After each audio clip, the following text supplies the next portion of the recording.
How did you find your way here, you naughty children? Don't you know you shouldn't be snooping about in the dark?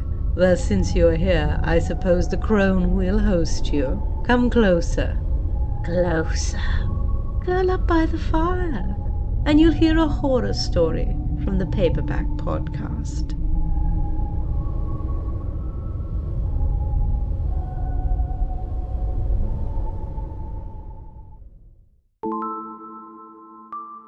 The Witch Hunters by Lane McLeod Jackson. Episode 1.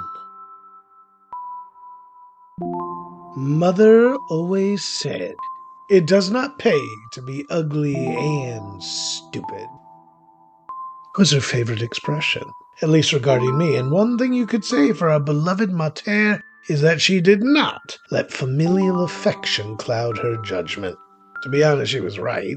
I was short, fat, with a perpetually weepy eye. As a toddler, I kind of resembled a pug. I had no choice but to be ugly, so I studied. But thankfully, I was not an only child. Those are Mother's words again. My brothers inherited none of my aesthetic limitations, though we had different fathers, to be fair. Bryce was tall, lean-muscled, and intense, long black hair and cruel features that eventually infected his soul. Dylan, in contrast, grew wide and pale, strong enough to be a circus act, flashing his pearl-white smile, spreading joy like the plague. Hate that I love them both. My sisters were not stupid, and they were certainly not ugly, except Quinn joined me during her awkward prepubescent years as a pariah. Wild curls, bulbous eyes, and the sharp underbite which infuriated the aunts.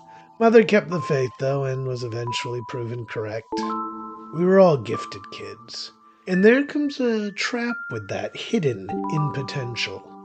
All of us, Dylan, Quinn, Bethany, Ingrid, Bryce, Laura, we all had it, which made us conceited. Because you see, bad luck will always triumph over what might have been.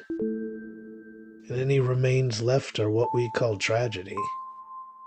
I'm the only one left in our merry band after they came through the park.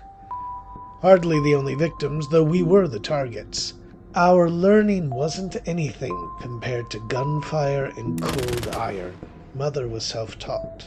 Though hindsight and experience allow me to reflect with a little pride, you see, if her ex hadn't gotten mouthy and talked at the wrong bar in a few years, she would have been a force of nature. But that is part of the deal. She couldn't know the invisible world she courted, the enemies she'd volunteered to face. Still, when her skin hissed and bubbled as those men in ebony suits and ivory masks pulled away the pulsing red-hot poker, she did not betray even the least of her children. Her frog prince hid, observing from our secret room, a walled-off closet with a hole just large enough to spy. I admit, this was a formative event, maybe even a tad traumatic. And Mother's victorious, gasping death crosses my mind as I watch Mrs. Cynthia Brandeis step out of her 2022 Honda CR-V. I try not to let my first impressions dominate the facts, but it's hard. Steel blonde hair cut short but layered, and athletic wear mixed with enough computers to launch an Apollo mission. But in addition to such cybernetic support, this costume is designed to highlight any gains. But why blame people for looking good, I chastise myself, watching through binoculars. Her expression is what my mother would have called haughty. I would too. Keen, judgmental eyes taking an unmowed lawn across the way. Lips pursed together. I must be tired because an old anger surges through, sparking a familiar urge to punish. It's hard for people standing on either side of the chasm we call fortune not to add a moral element. She might be terrible, but she's not terrible because she got lucky. Or if she is, I would be too. There, but for grace go I.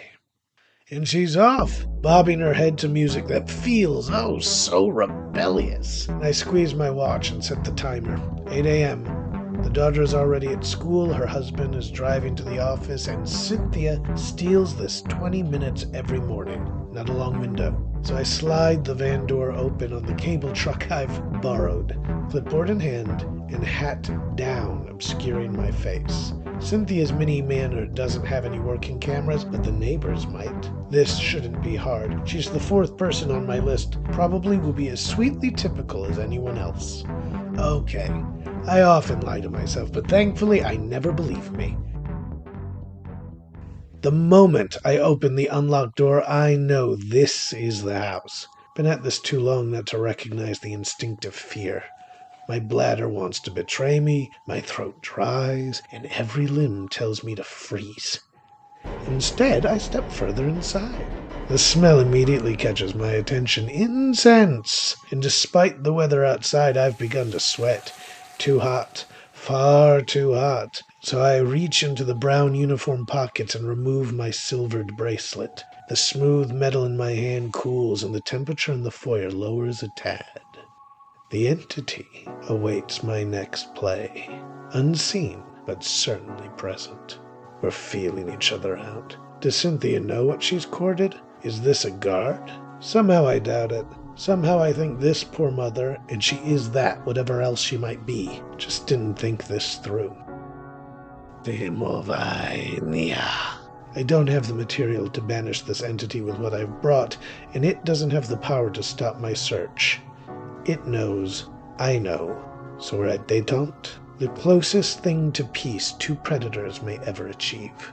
I avoid peering into reflective surfaces nevertheless. The signs here of witchcraft are obvious, even to those not trained to see. The Brandeis house flaunts its new power, the faux children's paintings doubling as protection. The wicked cackling of spiritual servants beyond senses scamper about. Does Cynthia possess no instinct for survival? My anger returns. My mother at least understood at her core that these lessons came at a price. Things do not stay hidden for centuries because it is safe to be out in the open, and here the arrogance on display is galling. But, of course, I must remember she's never faced real danger. I cross into her room. Everything perfectly in place as if in a catalog, including the shrine, displayed on her end table for all the world. Candles made of human fat, dried herbs mixed with blood, and gemstones shattered but collected in a simple bowl. I also see the spellbook, a simple little treatise, not even bound, but enough to damn the woman. She must have been reckless. I'm not saying that because of the magic. Stones and sins and all that. I've been doing this for years, but the demon who's infesting this place is drawn to suffering. I keep my distance from the shrine. The entity has no intention of giving up its meal, and this is its home. It surrounds me, waiting to see if I touch it. If I dare, the truce we've established will evaporate. Now, it probably can't kill me, but I'd certainly lose my 20 minutes. Instead, I continue my search. Her daughter's room contains a similar shrine, though I note that the 17-year-old has some talent. A small wax puppet stares at me with almost human eyes. The younger Brandeis had the sense to leave a trap, albeit a small one. Creative. The fiend's presence is also weaker here, held at bay. The girl has an instinct for self-preservation her mother lacks. I wonder what happened. Finally, the home office tells me what I need. It's a multi-purpose document. I turn one page to find the names of all the members. Another reveals Cynthia's private thoughts about this wondrous new hobby. And there are various recipes. Her word for spells. It's all in one place. I always keep a moleskin notebook on me, and I quickly copy down the names and numbers I find. My watch vibrates on my wrist as I leave. Moving towards the van, I try to find comfort in the knowledge that I'm too late. What is going to happen is not my fault. Cynthia Brandeis is already dead. Hey, kid, I'm gonna borrow your phone. He hands it over without a thought and stands next to me. Big guy, probably going to end up over 6 feet. He stares off into the distance with an uninhibited grin, and I'm reminded of Dylan. Gotta cut out this sentimentality. The phone rings 3 times before the click. We both let the silence live for a moment. Well? She invites. Number 4. I respond. Not alone. Found additional name. And? She pushes. Terminal for primary, I answer. I don't know for the others. The weight burns, because I know who's on the other side. She's always wrestled with her nature. She very much would like to be kind. The only thing that matters, the voice commands, is it does not bring us attention. Understood. She hangs up. This was not a long phone call, but better safe than sorry. Hey, kid. He looks at me, his eyes watering since he's not blinked in over 2 minutes. Thanks. We never met, and sorry you broke your phone. I don't drive off until I see him take the handheld computer, look at it with this vague air, then drop it onto the cement and bring his foot down on the screen. He does it again and again and again, shattering the several $100 device. Hey, kids these days! I memorized the copied list of names before burning the piece of paper outside of a Wendy's parking lot. The van has been returned, refilled, and the mileage altered. As far as the evidence is concerned, that hunk of metal never drove out past Cypress Road. My orders were clear. Do not interfere. Let nature take its course. While it's sad these folks invited doom, it is not coven business. Still, I wanted to take a peek at the other members. Maybe death could be avoided. A harsh lecture has worked for others. If Cynthia alone disappeared, the others might be spared. Google is a frightful thing. The amount of information floating, waiting to be scooped up, would make Orwell turn in his grave. The fact we enthusiastically volunteer the material probably makes it better, but I don't know. It only takes me an hour to have the addresses, political affiliations, pictures, and a couple of social security numbers. Welcome to the 21st century. Our friend Cynthia has burned every shred of doubtful beneficence I'd bestowed. This isn't a book club. It's grooming. Fellow soccer moms, I'd understand. Experimental neighbors, even a few lovers, but no. These are all children. Her daughter's friend group. The youngest is 13, and I know what kind of person uses power to gather the innocent about them, who offers the secrets of adulthood in return for love, affection, and eventually, obedience. I've met them. It's never good. My oldest sibling had just turned 18 when they came. We were also children. The binder mentioned a meeting tonight. It would not be hard to track the group. My nearest safe house was only a few miles away. I could fetch a few necessities, return, follow Cynthia, and do what could be done, which may be nothing. Well, now, in fairness, that's not entirely true. I could always get myself killed. The red brick exterior is very comforting. Everything I had as a child seemed to be temporary, and brick? That's made to last. Just ask the third little pig or his wolf supper. A realtor owns this prime location at the moment. She's a delightful woman, big, brassy, living the dream. I got a slight crush, but no better than to pursue anyone who lives this close to my secrets. A shame. The alley behind cradles a small cellar door. I've willed it away from reality. I'm not all-powerful, but I am very good. It is highly unlikely that it has been discovered. Still, always take precautions. We pass once without stopping, observe for any discrepancies. Then I send a volunteer who will not remember the encounter to open and close the door. Once they return alive, I go. Carefully, but I go. And so it is done.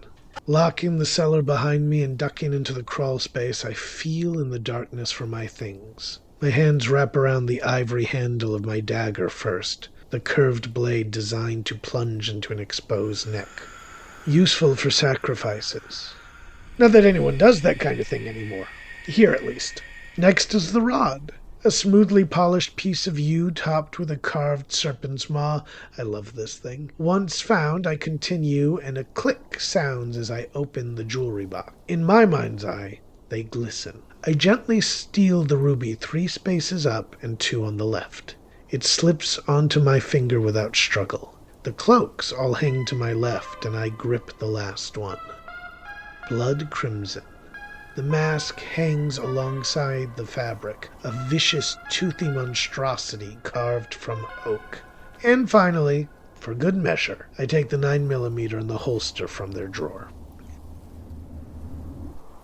How we witches travel depends largely on the individual. Cliché or not, many do still use broomsticks. I once met an old-fashioned lady with an enormous bat who carried her from place to place, but these methods require additional tricks to remain unseen. They can be intercepted. Still, I cannot deny they are much more pleasant than my system. Apparently, there are some folks who enjoy being suffocated. Weighted blankets, snuggies, and even hands wrapped around the throat during, well, you know. I am not included in this category. I hate tight spaces.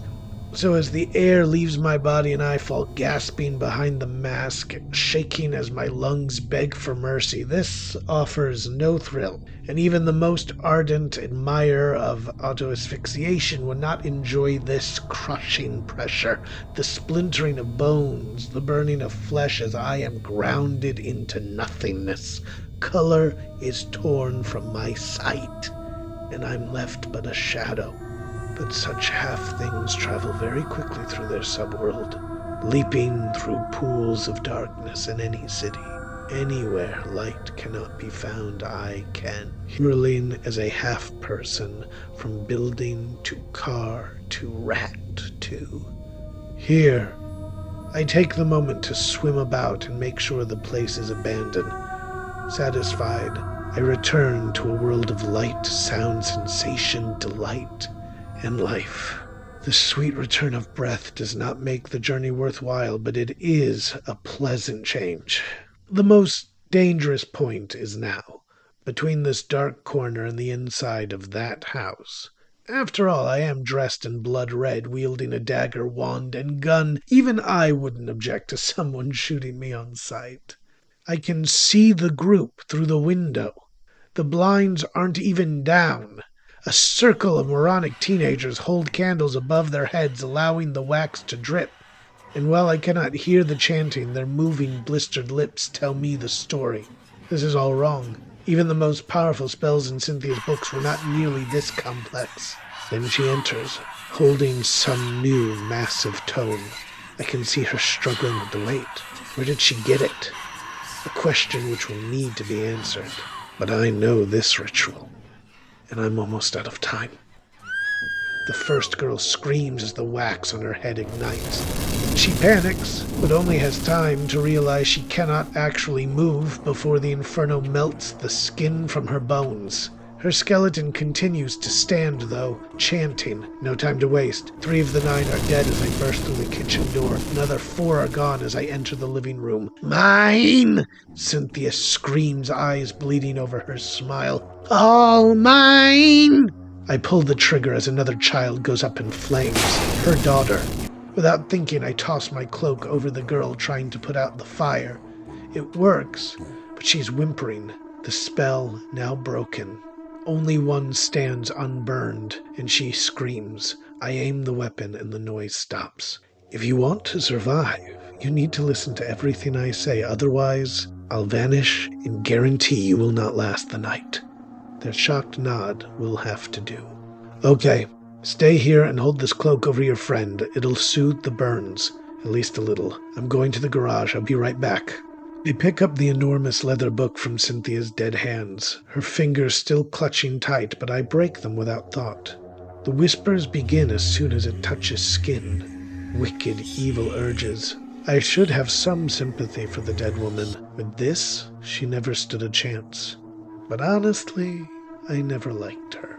In the burbs, people often use the garage as extra storage, knowing full well the entirety of a world-spanning civilization is at their beck and call. Why bother with tools? That's what money is for Fortunately, whoever lived here had a handy streak. A partially dissected Chevy takes up most of the space, and there, in the corner, my dreams are answered. We have several large canisters of gasoline. So I begin, carefully but quickly drenching everything I find. Making my way back into the living room, I see the two huddled together, relief and terror in unequal measure painting their expressions. "What's your name?" I ask the uninjured one. "Monica?" she responds. "And that's Carol, right?" I say, nodding towards the huddled mass in her arms. She nods, realizes maybe she shouldn't, and holds her friend tighter. "Not too hard," I caution, now soaking the furniture. She's very hurt. "Who are you?" she manages. "I'll tell you, but first we've got to get out. Listen, Monica, all of this, what you were all doing, what she did, that's going to bring some attention. And the people coming are very, very scary. The best option for you, is if I make this all seem like an accident that killed everyone. Once we're safe, I will explain, I promise." "My parents," she began. "Monica, let me be clear. Anyone you talk to from this moment out will probably be killed if you don't do exactly what I say. Got it?" I expected more. Screaming, denial. I thought I might have to aim the gun again. But no, she held her friend and determination settled into her brow. It's not hard to make a homemade fuse. The problem is reliability. But still, even in a rush, I was pretty confident. Turning on the gas burner, I made sure it caught. It would spread to a puddle of gas in a minute, tops. "Okay, Monica, lead me to a back road. We'll need a car." "I have one." "No, people have to think you were here." She leads the way, and I hear the first explosion when we're about a block further. I'm praying that people don't see me, which is frankly the same thing as praying for a miracle. "What the hell?" cried the understandably frightened young man who stopped to help Monica. He did not expect to see a masked freak step out of the shadows. "You were robbed," I explained to him. "Two men in a ski mask. It was traumatic. You remember nothing particular. Leave the key in the car. Run that way." He darts deeper into the little scruff of trees that passes woods in this place. I indicate the wheel to Monica. "You drive. I'm going to do what I can for Carol. Don't use your phone. Drive towards 33rd. Do not stop for anyone you know." She doesn't argue, and I pull away the cloak. If I had had time, I would have smiled. The blisters crawling up Carol's side probably weren't fatal, and with a little help, not even disfiguring. "This is going to seem a little weird, Carol." I apologize before reaching into my pouch. The egg catches her eye, and she shakes her head, unsure of the unreality. "No thanks. Not hungry." At that point I do smile, before cracking the shell. Silver droplets stain her skin and begin to spread along the burn. It'll do for now. "Take a right here onto the freeway, Monica. We're going to want to switch vehicles soon." I remove the mask and try my best to offer reassurance.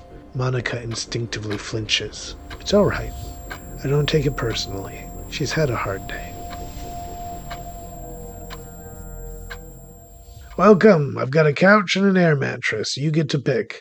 I'm going to keep Carol in the armchair, though. The woman in question is asleep in my arms, and the concoction I used has worked better than even I'd hoped. With some careful tending and a little luck, physically, there may be no marks. Physically. "Who are you?" Monica begins to shout. And she's got a point. I did promise to answer questions when we were out of immediate danger. Good for her. "People call me Mortimer," I answer, laying Carol down curled up in my cloak. "No, it's not my name. I will never tell you my real name. And I would spend tonight coming up with a new one for yourself.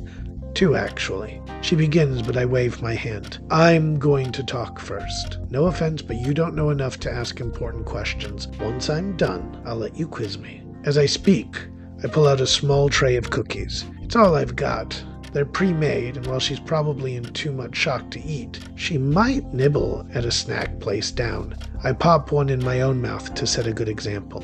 "Okay, so at some point last year, Miss Brandeis got hold of a very powerful and frankly dangerous book." I indicate the bag right Stuff the Monster. "It's magic. You already know that, right?" "Yeah," Monica mutters. Exciting, right? And she decided to share this with you, Carol, and the rest of your friends. But this particular thing brings out the worst in people. It festers. So as she studied, she became less and less human. The person who did that to your friends, to you, that wasn't the Miss Brandeis you knew, okay? She didn't believe me. It was plain on her face, and to be honest, I was bending the truth. Wickedness comes in all forms. Cynthia's brutality must have been inside all along. So, seemingly unrelated, I have a friend who works at Animal Rescue. What? Monica said. Not in a shelter. I'm protecting their identity, you understand. But let's say it came to my and others' attentions that animals were being killed. More importantly, their organs were being harvested. You know what I'm talking about, right, Monica? She didn't nod or shake her head, but instead simply paled. So, for those of us who have been dealing with these issues for a while, that's what we call a portent. A sign that those who use magic might be about. But more specifically, we knew someone was either new or on the run because they didn't know how or couldn't hide the rituals particularly well. But we took the animals from all over, Monica protested. Sure, and that might have bought you a few weeks. But once we had an idea something was amiss, it did not take me long to find out which neighborhood it all started. And then I found Miss Brandeis. Now, we expected something far less developed than I found. So, why can't I go home? Monica asked slowly. She's dead, right? Well, Monica, a couple of reasons. The first is when I visited the Brandeis home today, I found a demon. Young, but certainly old enough to kill you, Carol, and the rest of your family. You see, that thing is going to be furious about Miss Brandeis's death, and it's going to claim anyone she ever touched. 2, by saving you, I have created 2 witnesses who have not proven they can be silent, which makes the other witches. So you are a witch. She breaks off a piece of cookie and swallows it. Good. She needs something in her stomach. Yes, I am. And other witches will come for the books, the secrets, and to keep you quiet. Because of the third problem. This could and probably will attract the attention of those who hunt us. And they purge, Monica. They'll come for friends, families, anyone they even think might have touched those spells. Our best bet, from a self-preservation point of view, was to let everyone die tonight, so that when they investigated, it would seem like an isolated incident. Let us die? But, and correct me if you disagree, but I kind of thought that would be a little evil? The laugh caught her and me off guard. So what now? Monica's trust seemed like a precious honor that I was not worthy of. Well, in a few minutes, some folks are going to come through that door, and they are going to be very upset with me. But I've been a good boy mostly, and I think they'll get over it. Best case scenario, you two start a new life with us. What's the worst case? Well, it's still less painful than burning to death. But you get some sleep. It'll be okay. I can't go to... She stumbles, looking at the half-eaten cookie in her hand, and back to me. I shrug. Immune. I explain. I made sure when I baked them. You. But she slowly moves towards the couch. Jerk face. She's asleep. Just in time, too. The doors fly open, and my friends arrive, all holding daggers. What have you done? Andromeda's fury comes out as a whisper. I said no attention. What do you call burning down a house? You're supposed to protect us. Us! It's a fair point, but I'm thinking about a different woman. A fat redneck in a trailer who, despite being tortured, simply refused to let a child be killed. And whatever else, I am my mother's son.